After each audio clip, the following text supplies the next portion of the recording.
خاندان، لمبی تفصیل ہے۔ وہ کہنے لگے میں نے اسی مولوی صاحب سے نماز سیکھی، دھیرے دھیرے نماز پڑھنے لگا، گھر والوں کو نہیں بتایا۔ ایک دن میں جانے لگا تو میرے گھر والے، میری بیوی نے میرا بریف کیس پکڑ لیا اور کہا کہاں جا رہے ہو؟ میں نے کہا میں آفس جا رہا ہوں، کاروبار کے لیے جا رہا ہوں۔ تو اس پر وہ بیوی کہنے لگی مجھے ایسا لگ رہا ہے تم نے اپنا دھرم بدل لیا، اپنا مذہب بدل لیا۔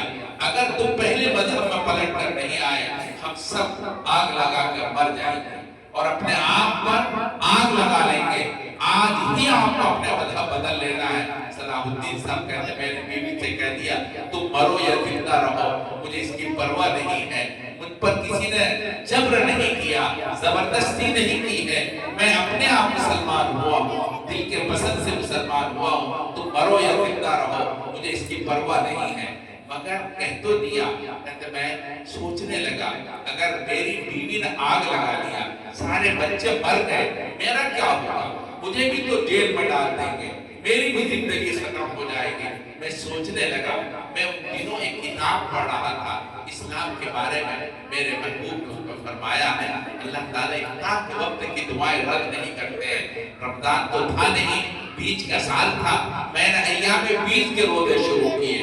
ایام بیچ 13ویں 14ویں 15ویں تاریخ جو چاند کی ہے اس کو ایام بیچ کہتے ہیں۔ ایام بیچ کے روزے رکھنے شروع کر دیے۔ پہلا دن روزہ رکھا، صلاح الدین صاحب کی زبان میں یہ ہے اگر اللہ سے بہت ساری چیزیں مانگو تو اللہ کچھ دیتے ہیں کچھ نہیں دیتے۔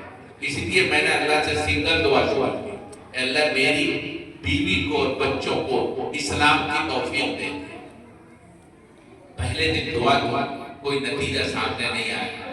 دوسرے دن پھر روزہ رکھا، دعا کی۔ تیسرے دن جب صبح کو آفس جانے لگا میری بیوی سامنے آ گئی اور کہنے لگی تم نے کون سا مذہب قبول کیا؟ مجھے بھی اپنے مذہب میں داخل کیا۔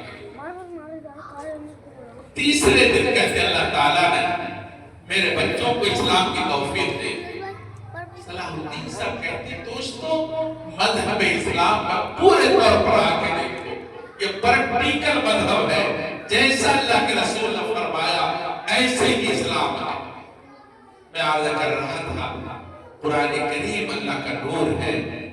آپ اپنے دل کو منور کرنا چاہتے ہیں قرآن کریم سے جڑیے، قرآن کریم کو محبت کی زبان سے پڑھیے اور یہ سوچ کر پڑھیے جیسے اندھیروں میں روشنی جلتی ہے، اندھیرا ختم ہوتا ہے، ہمارا دل اندھیروں میں ڈوبا ہوا ہے، گناہوں کی ظلمت کی وجہ سے پورا دل اندھیروں میں ڈوبا ہوا ہے۔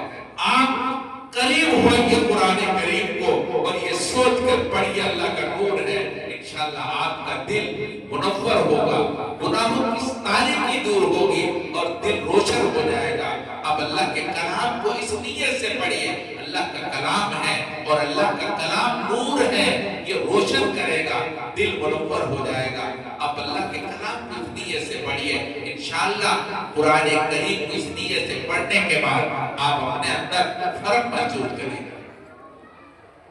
بات لمبی ہوتی جا رہی ہے، یہ صرف فردی کہانیاں نہیں ہیں دوستو، قرآن کریم میں خود اللہ نے فرمایا، احادیث میں آپ علیہ السلام نے فرمایا ان القرآن ضیاء، اللہ کے رسول کی زبان مبارک سے نکلا ہوا کلام ہے، قرآن کریم روشنی ہے۔